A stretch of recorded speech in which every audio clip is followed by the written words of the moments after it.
Good evening. The word of the day is tease. We had a storm that rolled through this afternoon and it did a little bit of damage. It blew a tree limb out at my mom's house, and in our garden we had our tomatoes in some cages and it blew the cages over.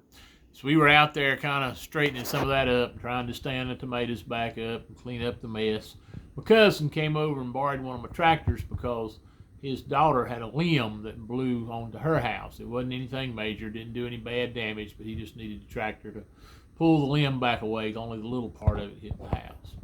When he brought the tractor back, he was standing out there talking. He reminded me of a story from when I was just a little kid. One of my uncles had some sheep one time, and he had a ram. And he tied the ram to a tree in my grandfather's yard. Now, my grandfather had already had some health issues. He was a strong man and he worked on the farm all his life, but he had had a stroke and it had taken away a little bit of his strength. It was probably a good thing, because that old ram that was tied out in his yard, the kids, me included, had been out there teasing the thing. And we knew just where his chain would reach to. So we'd get out there and pick on him and he would run at us and that chain would jerk him back.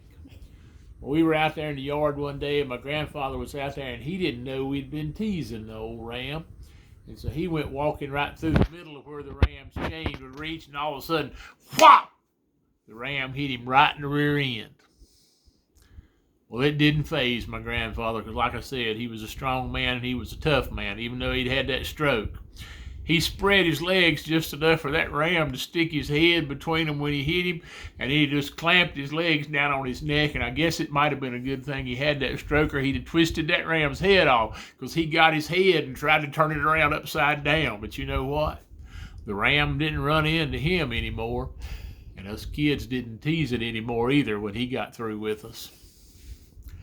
If you're going to tease something, you better be careful. You might pay the consequences. Teasing's not a good thing. Have a great day.